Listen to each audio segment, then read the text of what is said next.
Welcome to MSP Voice, the weekly show for MSPs by MSPs. Brought to you by Cloudberry, the #1 cross-platform cloud backup. Learn more at cloudberrylab.com. This is MSP Voice. Hello and welcome. This is MSP Voice episode number 17. Real treat for you today. I've got Jay Wong from Xyber Solutions all the way down in Perth, Western Australia. So he's very passionate about technology. He's got a great story about how he started his company right out of school. So definitely stick around for the interview. Really good one this week. But first, we've got some best of Reddit. So we've got 4 articles picked out for us this week to kind of review and talk about. And let's go ahead and just jump right in. So first up is about continuing ed for your engineers. So how do you motivate your engineers for continuing education? Now, it's kind of, do you offer financial incentives and those types of things? And what if they're not motivated? It actually goes into a really interesting discussion about, if they're not motivated by this financial incentive, maybe they'll never be motivated. That kind of this idea to continually improve yourself and seek out these new things has to be innate. And so, you put a lot of effort into hiring people who naturally want to learn. And that's kind of the most voted response so far. And there's quite a few. Someone else points out that bonus has never materialized for this person, so most of them just don't bother. So it's kind of like, well, sometimes there's a promise, but if you don't deliver, then what's my incentive? And then kind of others go into start with motivated individuals. We talked about that already, and then offer some sort of a path for promotion and increase in salary. Now, this also then leads into another discussion. So, small MSPs might sometimes trap a good engineer in a position because they are good at it, and the MSP can't afford or simply doesn't want to move the engineer out and start someone new in that position. So I don't necessarily think this is true just for MSPs, but for any small company, there's going to be a limited chance of career progression. If you're never going to go above 10 employees, if it's a small office, something like that. So some people may see that as, I'm kind of limited in my career advancement, and others agree with that. So they want to continue to grow their career, but due to the nature of MSPs, it just isn't a clear path for growth. And others say that it's a common scenario, like I just mentioned. And again, it has to do with a little bit too of the self-motivation. And if someone's really motivated on a career path, then if there's no career path where they're at, then they may end up leaving. So it's kind of a double-edged sword in some ways. Someone else has talked about that they've dealt with it for 2 decades, and trying to motivate and inspire is really just not all that great. So they don't motivate, they mandate. So every engineer gets an annual training plan, and completion is one of their goals. So basically, it's like, here's your training plan. You need to complete it. If you don't, we're going to dock your salary, or you don't get a bonus or something like that. So it's more of a mandate than a motivate. And and again, there's a lot of kind of other types of things that people talk about, and one of them gets into kind of a discussion about maybe stack ranking, or maybe not. You may have heard of it from GE and Microsoft. But basically, everyone in the company has goals, and they publish all these goals in a public place so everyone can see what everyone else's goals are. And you meet every 6 months with your manager to see how you're progressing on your goals, make some adjustments. Now, true stack ranking would be, if you're not meeting your goals, then you're going to get fired, or you're going to get docked, or something like that. But this person actually says, no, it's not like that. All we're doing is trying to motivate people to learn. If they don't meet their goals, there's no penalty. It's just, we want to try to kind of motivate people, and posting it in the public place, it does add some social aspect to it.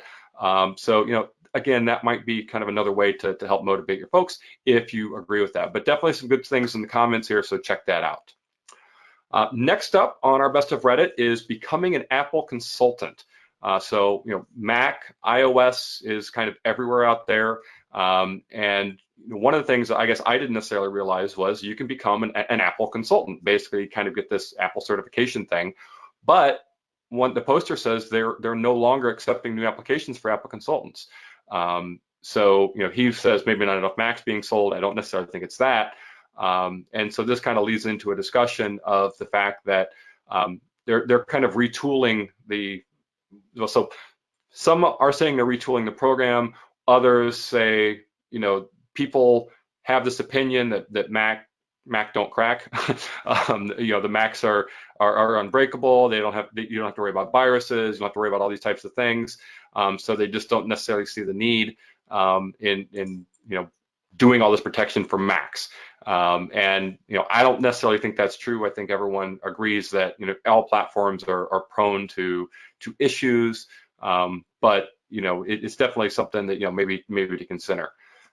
Here's another consultant and longtime ACM member who said there was bloodletting this year as the program was retrenched and to focus on small business. So the number of ACNs probably dropped by 2/3. That's quite a drop. And then he says once they get everything put together, then they'll reopen the program to new members maybe next year. So it's not necessarily maybe gone, but maybe Apple's just doing some retooling. So if you're interested in that, just keep an eye on things. Or if you lost your Apple consultant status, then maybe that's why. So again, something interesting on the Apple side. Next up is one that I thought was interesting. Is someone is asking about the minimum tech software requirements for ongoing service contract. So the gist of this original post is basically saying, hey, before you take on a new customer, do you make them meet certain technology things before you bring them on? Like, they can't have XP or Server 2006, those types of things, or Server 2003. So that, kind of as 0-day projects. And, do you mandate that, the customer have all these things in place before you even take them on as a customer? Now, when I originally read this, I was kind of like, well, isn't that why people hire MSPs is to get them back up to standard? That's kind of a lot where the discussion goes. They're probably bringing you in because they need help. Now, as you make recommendations saying, well, look, Windows XP is no longer supported. We've got to get you on, to latest version of Server and those types of things. They can either say yes or no to those. And if they say no, then you need to be clear about what are the implications of that, because it's not supported by Microsoft, or the hardware is out of warranty. You need to make sure you're very clear and document and say, look, if you're not going to do this, we're not going to help you with this system or in those types of things. So if you need to keep an eye on these types of things, because if they're not going to follow your recommendations, then maybe you don't necessarily want them as a customer, but you do need to help them get over that hump. Others talk about the fact that when they bring on a new customer, they have an onboarding process that kind of gets rid of all that old junk, and they even bring in their own AV. They bring up the networking to their standards, license review, and all these types of things. And if the customer doesn't want those services, then they offer them break fix. Basically, hey, we'll come in and fix it if we can, but you're lower on priority. You don't get your own techs, you get whoever is available. So that's kind of another incentive to say, hey, look, here's what we recommend. If you don't want to do it, we'll do break fix for you at this price, and it's going to be lower priority. So that's kind of the gist of it. I think is it's hard to say to a customer, you have these things before I take you on as a customer. But what you need to do is work with them to have a clear plan so that they meet the technology standards that you want to set forth. And if they are not willing to, well, then maybe you don't want them as a customer. But also you can document and say, look, we made this recommendation. You said you don't want to follow it because maybe it's a budget reason or something like that. So this system, if something happens to it, is not necessarily our issue. So you always need to protect yourself and those types of things. So it's a good discussion. And finally, on our last best of Reddit is offering DAS, desktop as a service. So this poster here in a later post says they're admittedly new to the MSP space and they're just trying to look at what type of services to offer. So he's wondering if anyone offers desktop as a service. Do you host it yourself or partner with another company and white labeling it? They're thinking about offering desktop as a service and it could be a good option for some potential clients. So this kind of goes into another discussion about licensing. You always have to be careful if you're going to offer it yourself on licensing, especially with volume licensing, OEM licensing, all these types of things with Microsoft and even the systems that host it to make sure that you're following all licensing guidelines. So that's kind of one thing if you're going to do it yourself, is be very careful about that. And then also the software that runs on it, do they have different licensing requirements if it's being accessed remotely versus installed on a personal PC?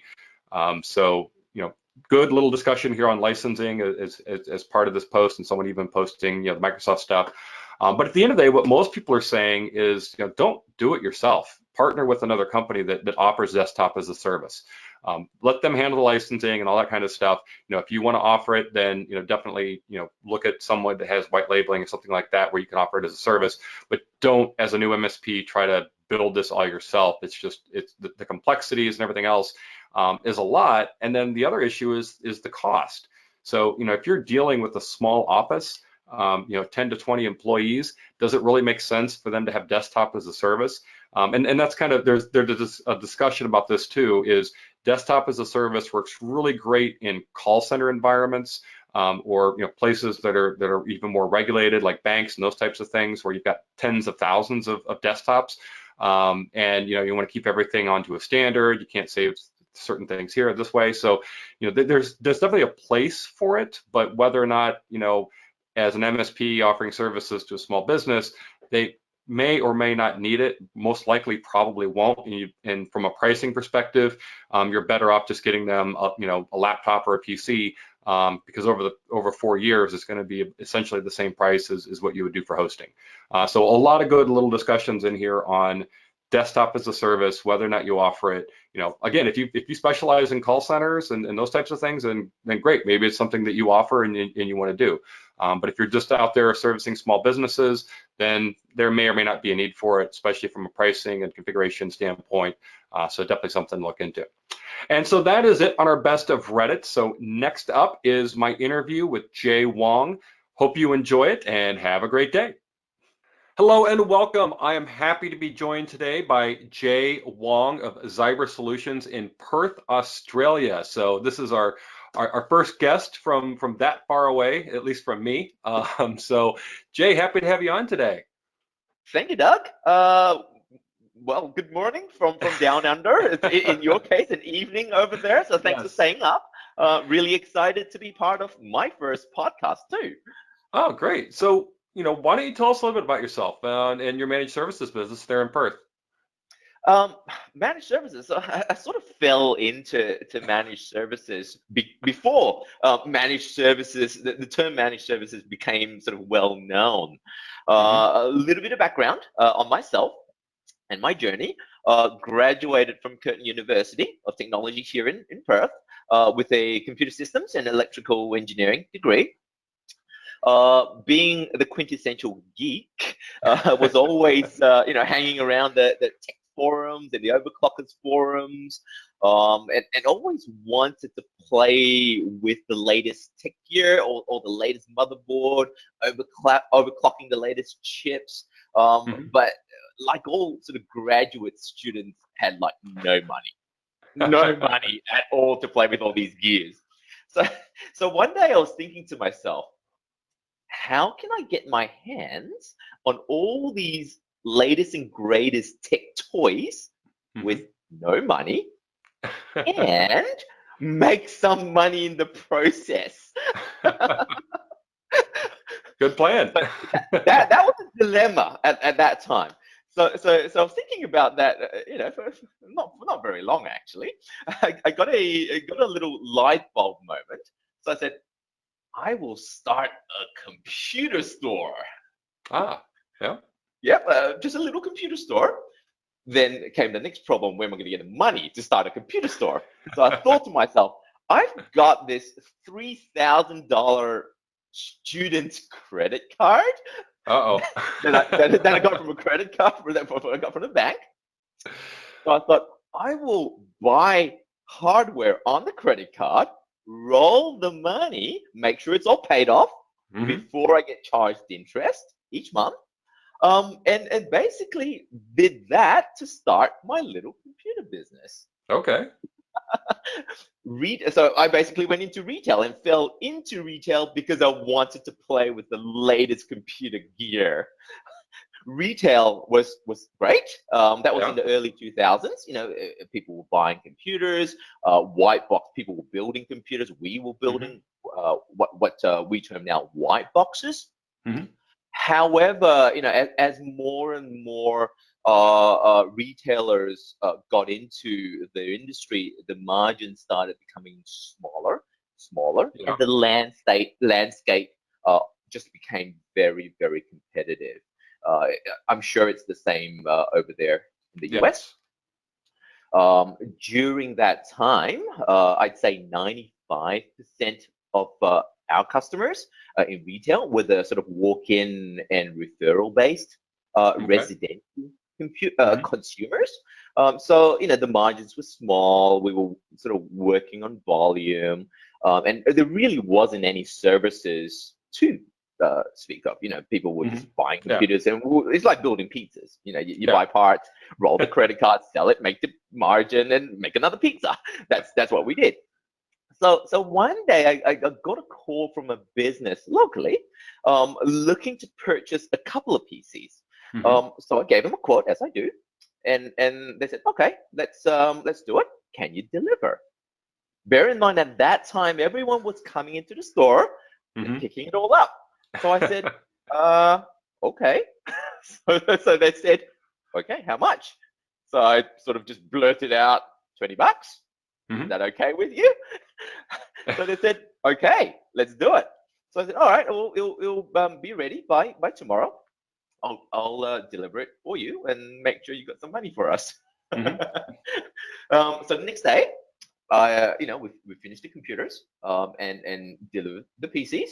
Drove there, went to the reception, dropped them off at the front reception counter, Hmm. and the lady said, "Oh, can you install it for us?" I said, "Okay, why not?" So I was just winging it at this Yes. point. So she goes, "Well, okay, how much?" So I said, $20. And she goes, "For both?" I said, "Yeah, why not?" So she looked at me, and clearly she was sort of thinking, "You're winging this, aren't you?" So I said, "Okay, let's do it." So that was actually the beginning of Xyber Solutions, Hmm. and working with businesses to provide a service, not necessarily managed, but that Yeah. was the beginning of the journey, so to Hmm. speak. So I have to ask, are you still running the company on that same credit card? I've got a few other credit cards now, and I've rolled the credit card so that we don't need to do that. So Okay. a lot of people, when they hear this story, they go, "Credit card, you're crazy. The interest on that is 20%," and I'm like, "Not really if you pay it off in Yeah. time." So for me, I saw the credit card as a vehicle to get to where I wanted to Hmm. get to, Yeah. which was to purchase and resell hardware, because Yeah. there is no capital. I didn't have any money. I Yeah. didn't borrow any money. There was no capital injection from family, friends, none of that sort Yeah. of stuff. Okay. So, and obviously it had no money from savings either. So you have to think outside the box. Well, no, but I mean it's great because other MSPs out there, other people looking to get started. It's like, hey, maybe I can start this on a credit card, which could be successful like you, or it could go down in flames, and you could end up in bankruptcy. So be Read careful. the PDFs, the terms and conditions Yes, very carefully, and work within the terms and conditions. yes, and As make with sure you any, pay it off. make sure you pay it off. And the bonus is you get some points with it as well, which is great Well, yeah, for yeah, frequent flyer airline, points. airline miles, all that fun stuff. So, Exactly. so you kind of talked that was kind of the beginning into kind of the corporate Correct. world, Yeah. and I would assume that would be kind of break fix. Now, Hmm. do you consider yourself managed services now, as opposed to kind of what you did, what we're doing then? Have you transitioned into that managed services aspect? Not fully, and I think it's going to be difficult for many businesses to fully transition to managed services from Hmm. day zero, from day Yeah, one. yeah. We're sort of around about 30% break fix. We've got about sort of 35-40% prepaid hours at a discounted rate, and the balance of it, sort of 30-35% fully managed services. Okay. We found the transition to fully managed services depended on a couple of things. Us working with the client, because it goes both ways. Yeah. We need to be comfortable that the client aligns with our values and culture, and they're not going to be a complete pain in the ass, really. Yeah. And obviously the client also, I don't know whether I'm allowed to say that, but That's fine. It's fine. and also from the client's point of view, we are a right suit for their business, Yes. because they may expect something, within 1 or 2 hours, and some businesses may not be able to deliver that. We certainly have a good sort of SLA, depending on the clients, depending on the plans that they're on. But as with any sort of business relationship, it goes both ways. It's never a one single-sided. Well, that's what I believe anyway. Other businesses may think differently, but I want to go to work every day and enjoy what I do, and enjoy working with my team, my clients, our clients, and just have a good time. Really, Yeah, no, there's nothing wrong with that. So in terms of your customers, do you specialize in like a particular vertical? Are there, have you found yourself kind of saying, hey, we're really good at working with these types of customers, or do you service just pretty much anybody as long as it's a good fit? Yeah, look, so over the years, we've sort of gravitated towards two particular industries. The first is professional services, and the second is mining, the mining industry, and the subcontractors associated with the mining industry. Okay. I'll explain a little bit more on those two industries. So with professional services, we found that most professional services businesses understood or understand the value of time. So they understand the value of 15 minutes, an hour.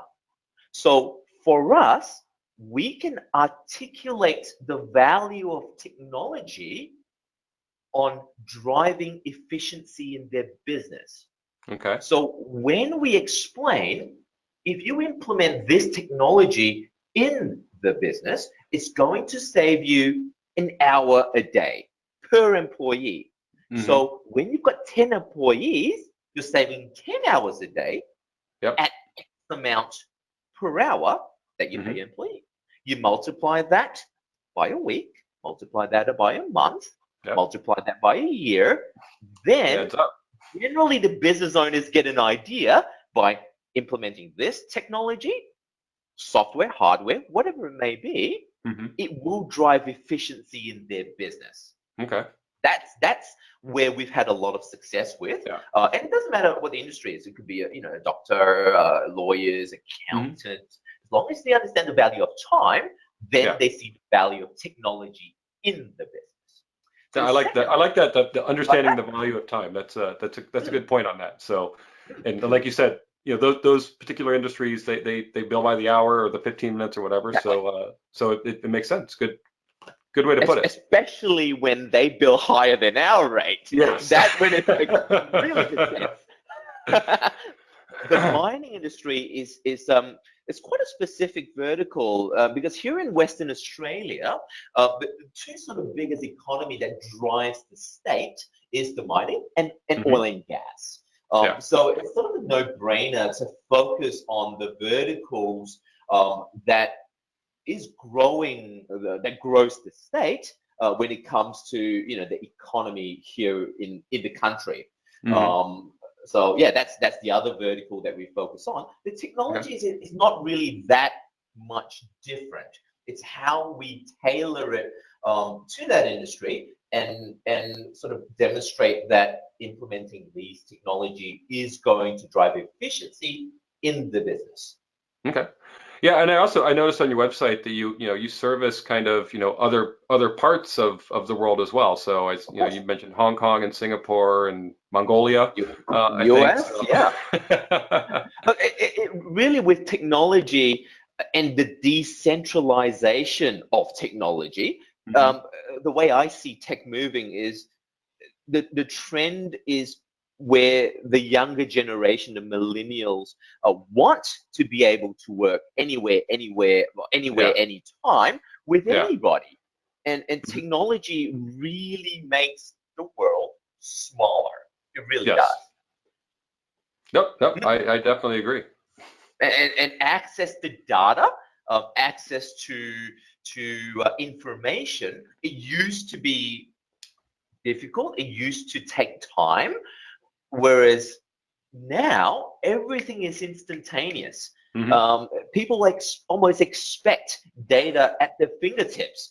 A Of lot of course. clients are moving towards a tablets because at the end of the day, I believe hardware is just a vehicle to get to your data.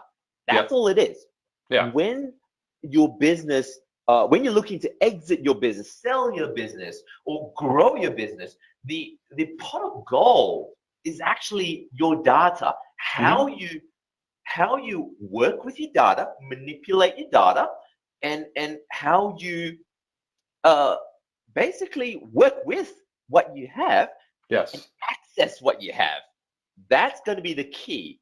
That's what's going to drive efficiency. Because Hmm. at the end of the day, your computer, your smartphone, your tablet, they're all going to be disposable. Yes. They're just going to be a vehicle to get to Hmm. your data. How you protect your data, how you make it resilient, how you manipulate it, how you translate it to something meaningful, that I believe is going to be the key. And that's what's going to be timeless, I believe, anyway. Yeah. No, no, I agree. I mean, data controls the world. So, That's um, it. and talk, kind of, obviously software goes kind of hand in hand with that. Now, Hmm. what kind of software do you guys use? RMM, PSA, those types of things. Do you standardize? Yeah, do you make your customers standardize on certain sets of software? So a lot of people actually ask us in this industry. A lot of people look at us and say, what do you use? What programs you use? What PSA, RMM, AV security? Hmm. Um, so let's start from a hardware perspective. We used to do a lot of white boxes, Hmm. but what we found is standardizing with a manufacturer, not only gives you may pay more Yeah. for standardization. Don't get me wrong. So you're paying a Hmm. premium for it. However, the when transitioning to a service-based businesses, what we want to ensure is as little problems, as little headaches for both us and the client Hmm. as possible to enable them to grow. So that means they have as little headaches as possible with their equipment, and we need to ensure that is the case. So what we decided is to focus on working with a vendor, making sure every single piece of equipment is supported for the life cycle, at least Okay. 3 years. Yeah. Every hardware that goes out has 3-year warranty. Every equipment that goes out has 3-year warranty. That ensures that for the term that we support the client, we know that the equipment that they're using, there's a peace of mind that for 3 years, Hmm. we can call the manufacturer, replace a motherboard without reinstalling the operating system. The biggest problem with white boxes is the life cycle of motherboards are 6 months. And Oh, okay. when there is a problem with OS, operating system, the downtime associated with replacing equipment and having to reinstall software, and having a different environment, that just really kills productivity. Hmm. So in terms of hardware, that was the best move that we did, standardizing with a vendor. Hmm. We chose Lenovo Okay. because the support here is very good. It Yeah. may vary from country to country. We're impartial. Do your research. But in terms of hardware, that was the best move that we did. Hmm. In terms of software, Software is constantly evolving. So we constantly look at our solution stack, Okay. refine our best practices internally. So it constantly evolves as the business grows with our clients, and our OML systems and processes change. Because for us to practice what we preach internally, we have to be efficient. We have to demonstrate what we do is going to bring efficiency to our clients, because they look at us and they go, well, you say all these things about efficiency. What do you guys do? So in terms of the tools, right now, I mean, people then go, oh, well, what do you use, sort of thing. So we use ConnectWise. So we drink Arnie's Kool-Aid. ConnectWise. I regularly attend IT Nation. I think Oh, I'm not promoting that yeah. sort of in any way, but the networking and just being able to talk to different business owners, different people in the similar industry, without having to have any sort of fear, because a lot of people in the industry are very reserved with what they use. I'm very open, because I mean, ConnectWise is no different to Autotask, SAP, Oracle. How you set it up is dependent on your business. So you can have the latest and greatest tool, but if you don't use it or spend the time implementing a solution that will drive the business, it's no different than any other tool, really, at the end of the day. Yeah. So how much time and effort you put in is how much you get out of it. So yeah, we run ConnectWise. Accounting system, we use Xero, which is very big here in Australia. We used to use QuickBooks, but we run Xero because of the integration with the external vendors. It's open API, so there's a lot of cloud support with other vendors that work well with it. We integrate with YSync. We use LogMeIn. We don't have a dedicated RMM tool. We're still on the LogMeIn platform until we see a need. We've got multiple layers of security, because I think one security solution is never enough. We've got AV, we've got anti-malware, or we've got DNS protection, because it is really in our best interest to ensure that the client has no problems, because that's what we preach. And we say, look, this is the stack that you need to ensure your business runs smoothly, effectively, and efficiently. And if they say, oh, we'll take away this one. So normally when they say that, I say, well, if you're going into a doctor's operation on your knee, and he goes and he tells you, this is what I need to do to operate on your knee. I'm using an aluminium or stainless steel knife. You don't go to him and go, oh, can we use a cheaper knife from IKEA? It just doesn't. You know what I mean? So if you want that level of service, you have to not only pay for it, but believe that our recommendation is going to work for you. The doctor's going to say, we're going to sterilize everything. You're not going to say, oh, let's not sterilize it and use a knife off the shelf, because it's going to be, 20% cheaper to operate on. That's what I believe. No, it all makes perfect sense. So, trust the expert in terms of what they tell you to use. So I will never question my doctor. Just like I never question my doctor, because until such point he stops up an operation, I'm going to believe that he is the best person that will work in my best interest to operate on my knee. And in our position, we position ourselves as the trusted technology advisor to ensure your business runs successfully. Right. So talking about all that, if someone's just getting started in the services, whether they want to open a computer shop with a credit card or what kind of advice do you have for someone who's just getting started? And I know a lot of people kind of come to this industry from a career in IT, and they're like, well, no one listens to me. I know what I can do best, and I'm just going to go out there and do this on my own. So what kind of advice do you have for those people starting out? That's a really, really good question, Doug. So most IT guys, and I'm speaking just on a general, broad sort of scenario, most Yeah. technology and IT guys are introverts. I know I was.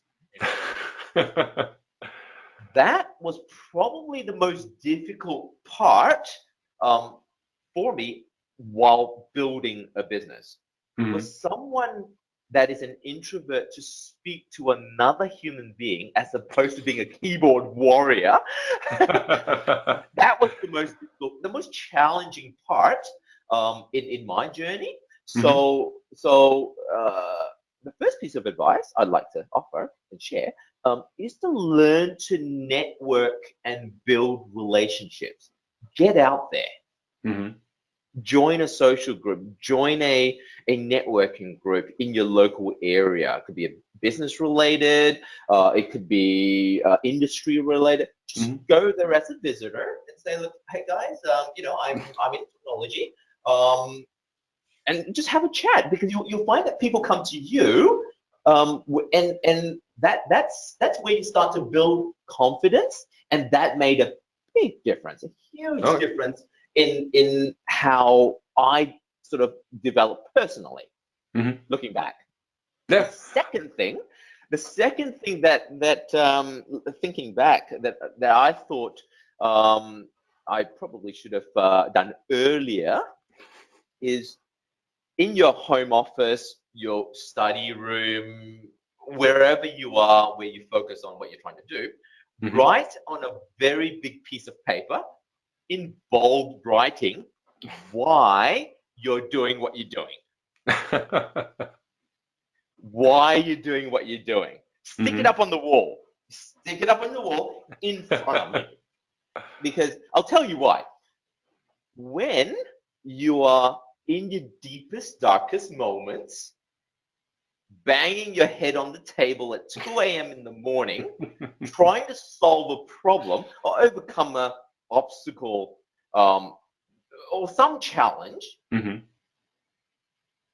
you look at that piece of paper and that keeps you going. Remind yourself why you're doing it. Yeah. That reminds you why you're doing what you're doing. Because a lot of people give up. A lot of people give up. And people say, entrepreneurs say, don't give up, never give up. It's a lot easier said than done. I believe, anyway. It really was not easy for me. But when you overcome that obstacle, that challenge, that problem, when you look back, you realize that that's really when you grow as a person the most. Because you're really thinking outside the box. Anything, I believe, if you can throw money at a problem, that's not solving a problem. That's not a problem, really, period. That's not a problem. If you can solve it with money, that's not a problem. It's when you, A, don't have money, or B, cannot solve it with money, that's when you really have a problem. So it's I laugh at it looking back, but really in your deepest, darkest moments, when you have an obstacle and you've got blood, sweat, and tears going into it, it really builds your character. It really defines who you are and how you define yourself, really. So Okay. So in terms of technology, right? And just looking at all the different technologies that are out there, whether it's consumer, business related, whatever, what technologies are you most excited about today, right now? What kind of things are just like blowing your mind, so to speak? Blockchain, without a doubt. Okay. Blockchain. It is still in its infancy. Yeah. We've seen the result of what blockchain can do, which is Bitcoin. Bitcoin is a result of blockchain. Blockchain is a platform that allows distributed, secure ledgers, so to speak. I think blockchain technology is amazing. I think it will change industries, multiple industries. It is still in its very early days. It's just how people can build software platforms around the fundamentals of using blockchain technology to change the world, change the industry, change the world. So I think blockchain is probably the most exciting thing since TCP/IP. And the geeks will know what I'm talking about. Yeah, no, I know what you mean. Yep, TCP/IP, the fundamentals behind networking, OSI layers, blockchain, I believe, is the next step forward. Okay.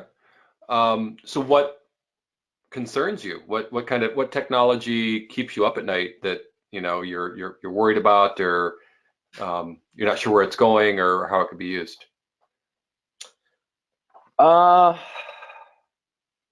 Cybercrime. Black hat hackers, not only are they becoming more and more intelligent, that side of the industry is evolving from a sort of a hobby type industry to an industry that actually benefits from financial rewards.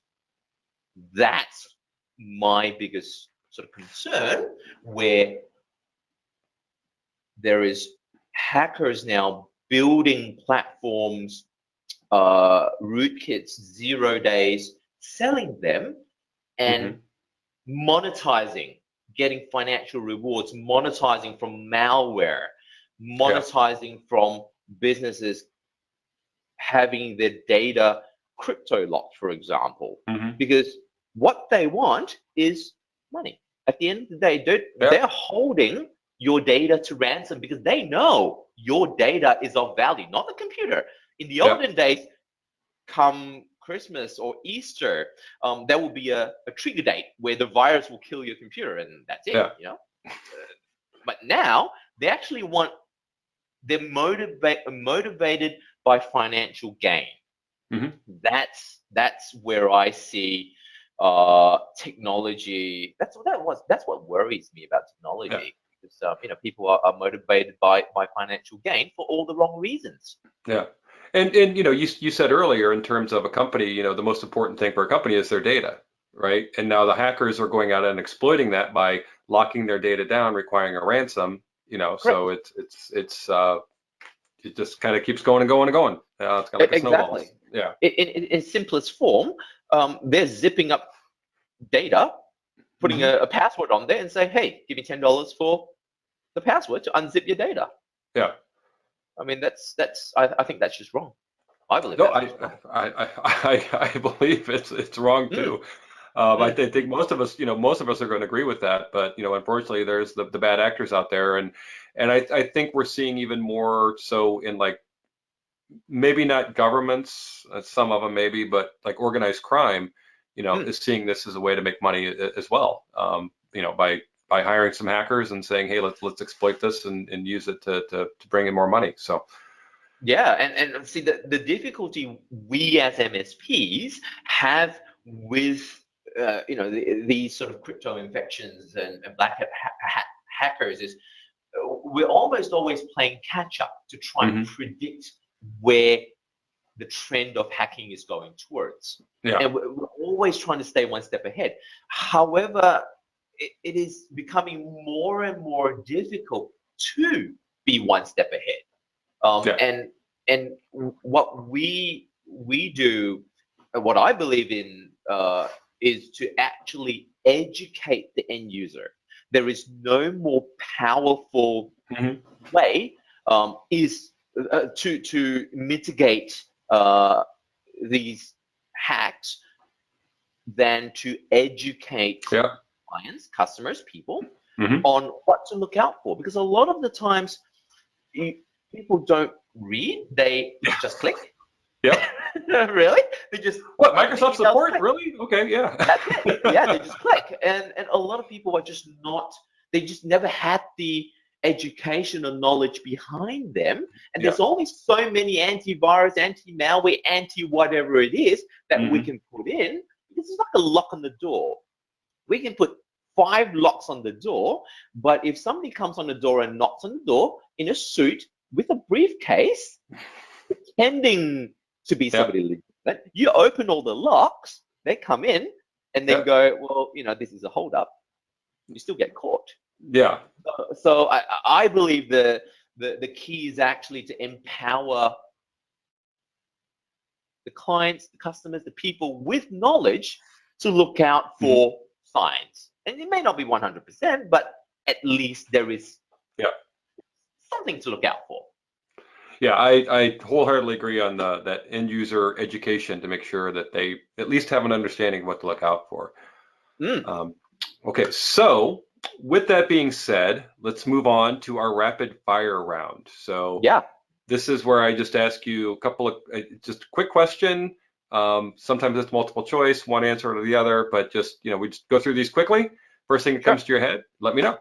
All right. So first up, Apple or Android? Apple. Okay. Mac, Linux, or Windows? Windows. Okay. Amazon or Azure or something else? Something else. Okay. Local backups, cloud, or both? Hybrid. Both. Both. Yep. Everyone's getting that one right. When it comes to networking, is DNS always to blame? Nope. Okay. User. And should you always virtualize? Yes or no? Not always. Okay. And finally, which is worse, printer support or vendor cold calls? Vendor cold calls. That was going about 50-50 in terms of what people hate more. Some people hate printer support, some people hate the vendor cold calls. So just kind of depends on which one you like the least. So vendor cold calls for me. Okay.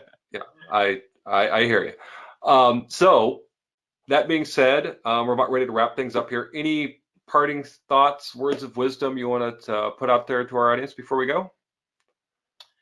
Not really. I mean, I've shared a lot of my experiences, my journey. I hope that for the listeners out there, they have some positive takeaways. And computer technology is the future. That's what I believe in anyway.